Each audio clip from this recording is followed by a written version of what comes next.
A short time ago, the United States military began major combat operations in Iran. Our objective is to defend the American people by eliminating imminent threats from the Iranian regime, a vicious group of very hard, terrible people. Its menacing activities directly endanger the United States, our troops, our bases overseas, and our allies throughout the world. For 47 years, the Iranian regime has chanted death to America and waged an unending campaign of bloodshed and mass murder, targeting the United States, our troops, and the innocent people in many, many countries.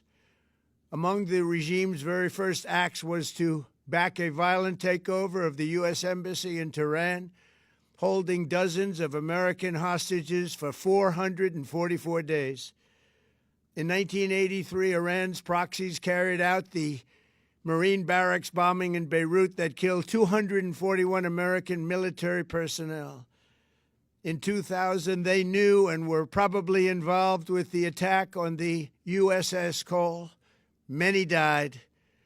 Iranian forces killed and maimed hundreds of American service members in Iraq. The regime's proxies have continued to launch countless attacks against American forces stationed in the Middle East in recent years, as well as U.S. naval and commercial vessels in international shipping lanes.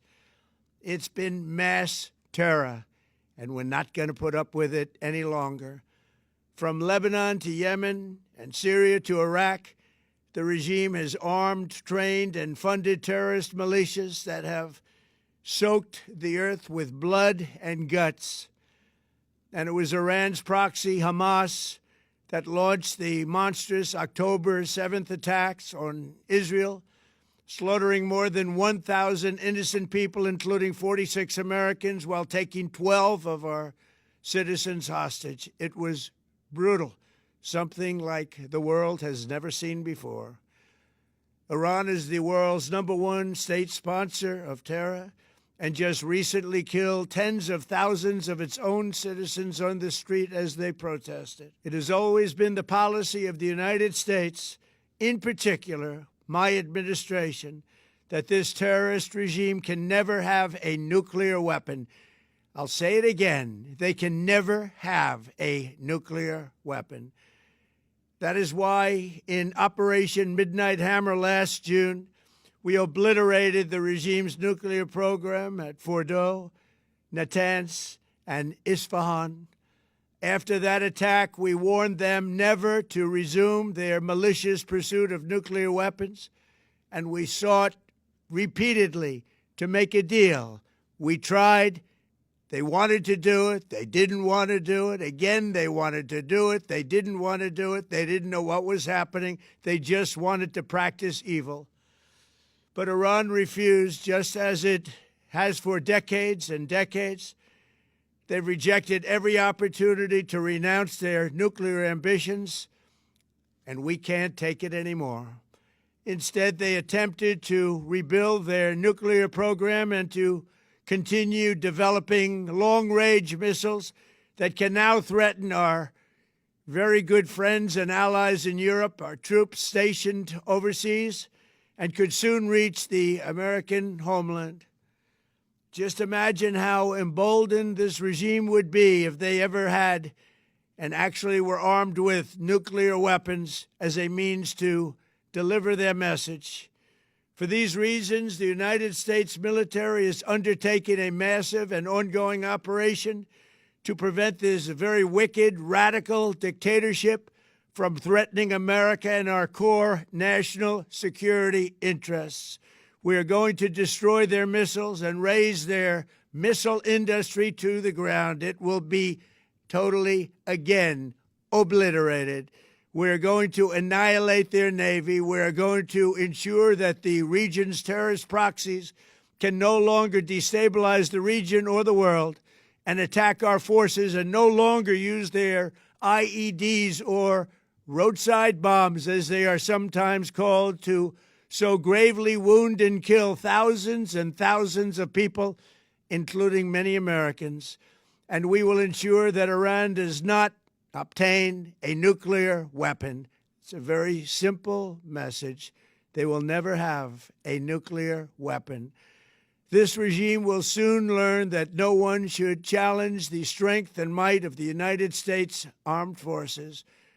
I built and rebuilt our military in my first administration, and there is no military on earth even close to its power, strength, or sophistication. My administration has taken every possible step to minimize the risk to U.S. personnel in the region.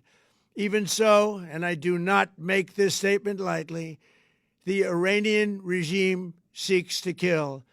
The lives of courageous American heroes may be lost, and we may have casualties. That often happens in war. But we're doing this not for now. We're doing this for the future, and it is a noble mission. We pray for every service member as they selflessly risk their lives to ensure that Americans and our children will never be threatened by a nuclear-armed Iran. We ask God to protect all of our heroes in harm's way, and we trust that, with his help, the men and women of the armed forces will prevail. We have the greatest in the world, and they will prevail. To the members of the Islamic Revolutionary Guard, the armed forces, and all of the police, I say tonight that you must lay down your weapons and have complete immunity, or, in the alternative, face certain death. So, lay down your arms. You will be treated fairly with total immunity, or you will face certain death. Finally, to the great, proud people of Iran, I say tonight that the hour of your freedom is at hand. Stay sheltered. Don't leave your home. It's very dangerous outside. Bombs will be dropping everywhere. When we are finished, take over your government. It will be yours to take. This will be probably your only chance for generations. For many years, you have asked for America's help, but you never got it. No president was willing to do what I am willing to do tonight. Now you have a president who is giving you what you want. So let's see how you respond. America is backing you with overwhelming strength and devastating force. Now is the time to seize control of your destiny and to unleash the prosperous and glorious future that is close within your reach. This is the moment for action. Do not let it pass. May God bless the brave men and women of America's armed forces. May God bless the United States of America. May God bless you all. Thank you.